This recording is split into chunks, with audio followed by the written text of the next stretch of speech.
بسم اللہ الرحمن الرحیم۔ نبی پاک صلی اللہ علیہ وآلہ وسلم کا غلام و ہم سورۃ فاتحہ کے بارے میں بات کر رہے تھے۔ تو آج الحمدللہ ہم جو احادیث ہیں کہ امام کے پیچھے قرآن پاک نہیں پڑھنا چاہیے بلکہ سننا چاہیے، وہ حدیثیں ہم بیان کرتے ہیں۔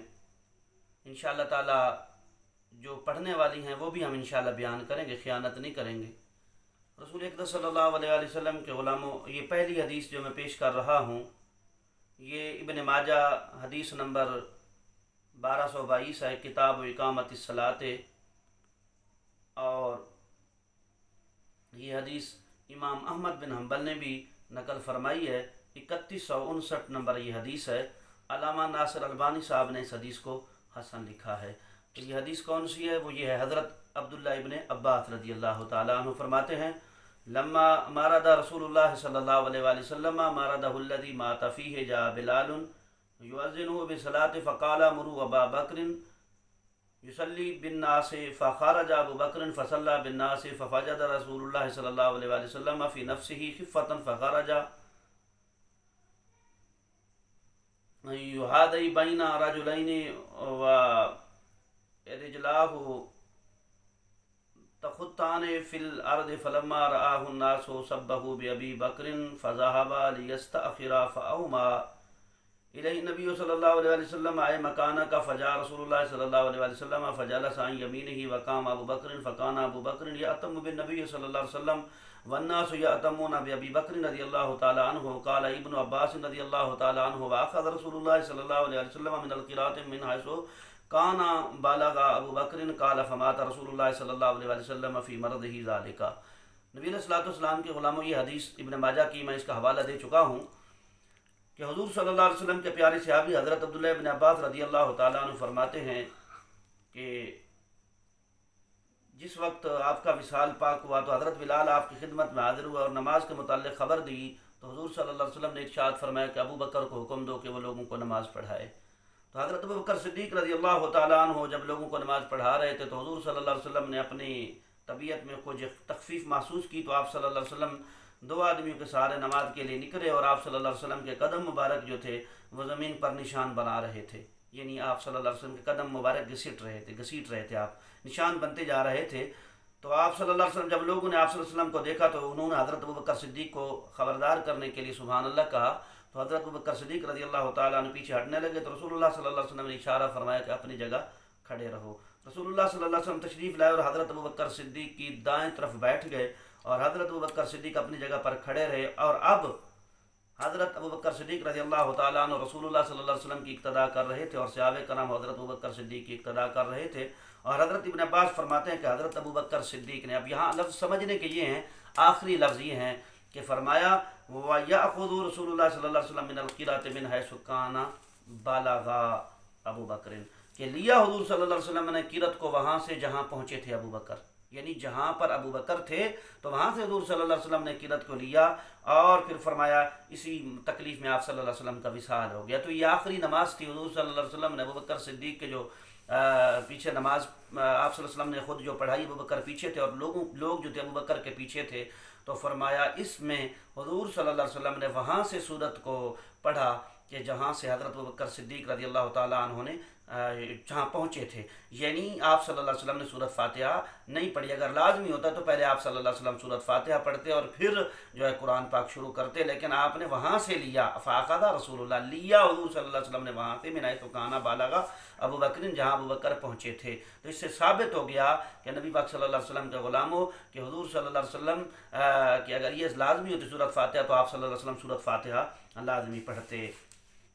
اور اس کے علاوہ نبی پاک صلی اللہ علیہ وآلہ وسلم کے غلاموں، اب ایک اور حدیث سنیں جو حضور صلی اللہ علیہ وآلہ وسلم کے غلاموں، وہ حدیث جو ہے، یہ حدیث ابو ہریرہ رضی اللہ تعالیٰ عنہ سے روایت ہے۔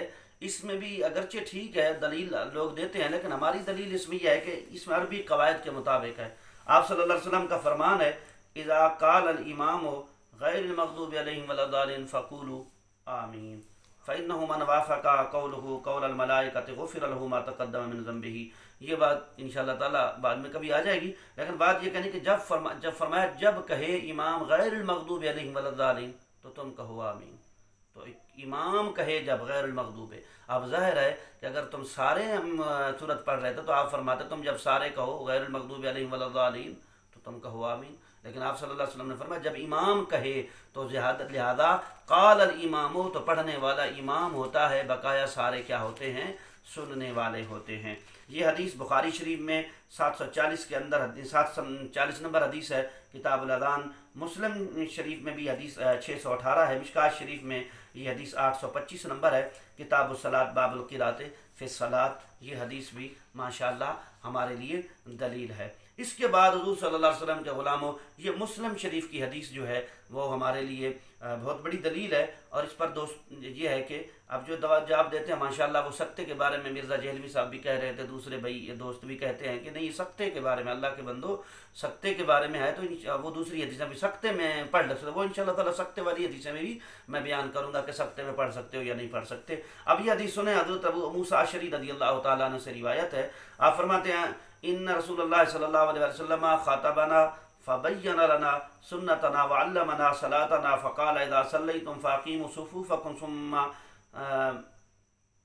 ثم لیؤمکم احدکم فاذا کبر فکبروا واذا قرأ فانصتوا واذا قال غیر المغضوب علیہم ولا الضالین فقولوا آمین یحببکم اللہ فاذا کبر ورکع فکبروا وارکعوا فإن الامام یرکع قبلکم ویرفع قبلکم فقال رسول اللہ صلی اللہ علیہ وسلم فتلک بتلک واذا قال سمع اللہ لمن حمدہ فقولوا اللهم ربنا لك الحمد يسمع الله لكم فإن الله تبارك وتعالى قال على لسان نبی صلی اللہ علیہ وآلہ وسلم سمع اللہ لمن حمدہ واذا کبر وسجد فکبروا واسجدوا فإن الامام یسجد قبلکم ویرفع قبلکم فقال رسول اللہ صلی اللہ علیہ وسلم فتلک بتلک.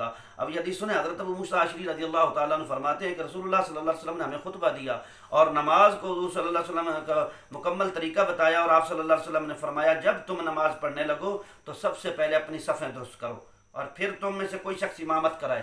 جب امام تکبیر کہے تو تم بھی تکبیر کہو، اور امام جب قرات کرے تو تم خاموش رہو. جب یہ اب حدیث میں ثابت ہو گیا، فرمایا فاقیموا الصفوف ثم لیؤم احدکم فاذا کبر فکبروا فاذا قرأ جب وہ پڑھے تو فانصتوا تم خاموش رہو، واذا قال جب کہے غیر المغضوب علیہم ولا الضالین تو تم سارے کہو آمین.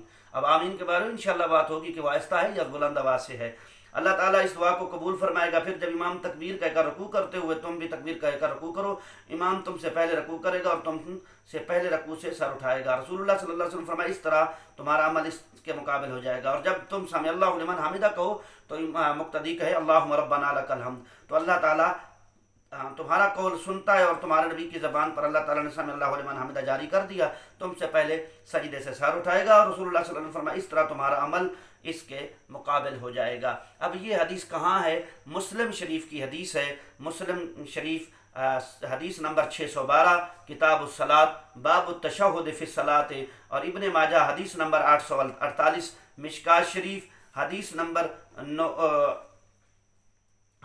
جو ہے وہ 826 ہے، کتاب الصلاۃ باب القراۃ فی الصلاۃ. اب ان حدیث سے بھی ثابت ہو گیا. اور اس کے بعد حضور صلی اللہ علیہ وسلم کے غلاموں، یہاں ابو بکر نے امام مسلم سے یہ بحث بھی کی کہ امام مسلم نے فرمایا کہ انہوں نے کہا کہ یہ اس کی سند جو ہے وہ صحیح نہیں ہے. تو مسلم نے فرمایا ترید احفظ من سلیمان، آپ نے فرمایا سلیمان سے زیادہ تمہیں کون حافظے والا ملے گا، لہذا یہ حافظے والے آدمی تھے. اور امام مسلم نے فرمایا ہوا اندی صحیح، یہ جو ہے میرے نزدیک حدیث صحیح ہے. یہ کیا ہے؟ رسائل دینیہ سلفیہ صفحہ نمبر 64 کے اندر امام مسلم، امام محمد اور امام اسحاق نے بھی اسے صحیح قرار دیا ہے. اور لہذا ابن تیمیہ اس حدیث کو اسی طریقے پر انہوں نے انداز نہیں ہوئے بلکہ انہوں نے رزق دیا رسائل دینیہ سلفیہ صفحہ نمبر 54 کے اندر انہوں نے کہا یہ حدیث صحیح ہے. اب حضور صلی اللہ علیہ وسلم کے غلاموں، اس کے بعد ایک اور حدیث جو حضور صلی اللہ علیہ وسلم نے فرمایا کہ جب تو امام قرآن پڑھے تو تم خاموشی سے اس کا قرآن سنیں. یہ حدیث حضرت ابو ہریرہ رضی اللہ تعالیٰ بیان ہے. آپ فرماتے انما جعل الامام لیتم به فاذا کبر فکبروا واذا قرأ فانصتوا. امام اس لیے بنایا جاتا ہے کہ اس کی اقتداء کی جائے. جب وہ تکبیر کہے تو تم بھی تکبیر کہو، جب وہ قرات کرے تو تم بھی تم خاموش رہو. جب وہ قرات کرے فانصتوا تم خاموش رہو. نسائی شریف حدیث نمبر 912 ہے، کتاب الافتتاح. ابو داؤد شریف حدیث نمبر 511 ہے. ابن ماجہ حدیث نمبر 837 ہے. اور مسلم شریف حدیث نمبر 662 ہے، کتاب الصلاۃ باب التشہد فی الصلاۃ، یہ حدیث بھی علامہ ناصر البانی نے ابو داود کی تحقیق میں اسے صحیح قرار دیا ہے۔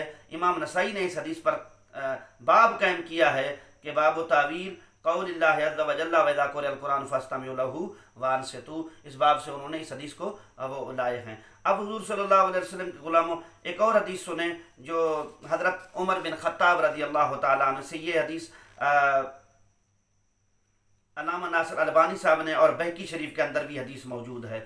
وہ کیا حدیث ہے؟ عن عمر بن خطاب رضی اللہ تعالیٰ عنہ صلی رسول اللہ صلی اللہ علیہ وسلم یوما صلاۃ الظہر فقرأ رجل من الناس في نفسه فلما قضى صلاته قال هل قرأ معي منكم أحد قال ذلك ثلاثا فقال الرجل نعم يا رسول الله صلى الله عليه وسلم أنا كنت أقرأ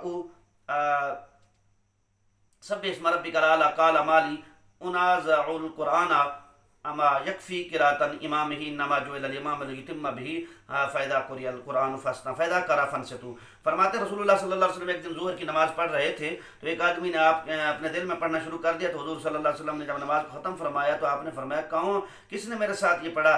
3 مرتبہ جب ارشاد فرمایا تو ایک آدمی نے کہا یا رسول اللہ صلی اللہ علیہ وسلم یا رسول اللہ صلی اللہ علیہ وسلم اس کو میں نے پڑھا ہے۔ تو آپ صلی اللہ علیہ وسلم نے فرمایا سورہ سبح، تو آپ صلی اللہ علیہ وسلم میں سوچتا تھا کہ کون ہے جو میرا قرآن کے بارے میں جھگڑ رہا ہے، لہذا تم اپنے امام کی قرأت تمہیں کافی نہیں ہے، اس لیے امام بنایا جاتا ہے کہ اس کی اقتداء کی جائے، جب وہ قرأت کرے تو تم خاموش رہو۔ اس حدیث سے بھی ثابت ہو گیا کہ امام کے پیچھے قرآن پاک نہیں پڑھنا بلکہ خاموش رہنا ہے۔ اور دوسری حدیث یہ ترمذی شریف میں حدیث ہے، حدیث نمبر 288 ہے۔ امام ترمذی نے فرمایا ھذا حدیث حسن صحیح، وہ حدیث یہ ہے۔ اور امام موطا امام مالک میں بھی حدیث موجود ہے جو وہ حضرت موطا امام مالک میں حدیث نمبر 84 ہے۔ موطا امام محمد میں بھی حدیث ہے، صفحہ نمبر 68 ہے، حدیث نمبر جو ہے وہ 113 ہے۔ اب اس حدیث میں کیا ہے؟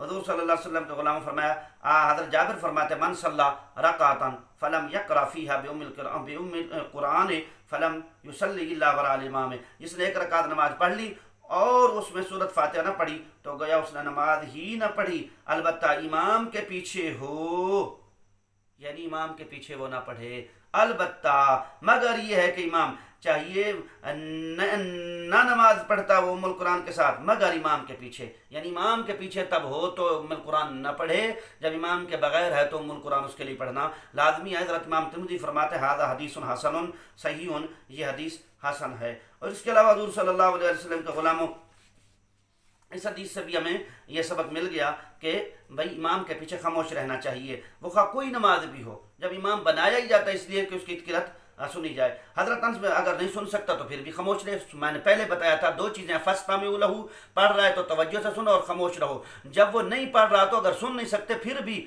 فانصتوا کا لفظ لازمی ہوگا کہ منصت وہ آدمی رہے گا، وہ خاموش رہے گا۔ اب یہ حدیث حضرت انس بن مالک رضی اللہ تعالیٰ عنہ سے روایت ہے، وہ فرماتے ہیں صلی رسول اللہ صلی اللہ علیہ وسلم ثم اقبل بوجهه فقال تقرؤون والامام يقرأ فسكتوا فسألهم ثلاثا فقالوا انا نفعل قال فلا تفعلوا۔ حضرت انس فرماتے ہیں کہ رسول اللہ صلی اللہ علیہ وسلم نماز پڑھائی، پھر نمازیوں کی طرف متوجہ ہوئے اور فرمایا کیا تم امام کی قرأت کے وقت قرأت کرتے ہو؟ وہ خاموش رہے۔ آپ صلی اللہ علیہ وسلم نے یہ سوال 3 مرتبہ دہرایا، پھر وہ بولے ہاں ہم ایسا کرتے ہیں۔ رسول اللہ صلی اللہ علیہ وسلم نے فرمایا ایسا مت کرو۔ یہ کس جگہ ہے؟ طحاوی شریف حدیث نمبر 318 ہے۔ تو اس حدیث میں بھی یہ بات بلکہ ایک جلد نمبر 1 ہے، صفحہ نمبر 318 ہے۔ اب اس حدیث سے بھی ثابت ہو گیا کہ حضرت امام طحاوی فرماتے ہیں یہ آخری حضور صلی اللہ علیہ وسلم نے جب روک دیا تو اس حدیث سے پتہ چلتا ہے کہ امام کے پیچھے قرأت نہیں کرنی۔ وہ حضرت موسیٰ بن عقبہ رضی اللہ تعالیٰ عنہ یہ بیان کرتے ہیں کہ ان رسول اللہ صلی اللہ علیہ وسلم ابو بکر و عمر و عثمان ینہون عن القرأۃ خلف الامام، کہ رسول اللہ صلی اللہ علیہ وسلم حضرت ابوبکر صدیق اور حضرت عمر فاروق عثمان غنی امام کے پیچھے قرأت سے منع کرتے تھے۔ مصنف عبد الرزاق جلد نمبر 2 صفحہ نمبر 139 اور حدیث نمبر جو ہے وہ 2810 ہے۔ تو لہذا یہ اس بات سے بھی ثابت ہو گیا۔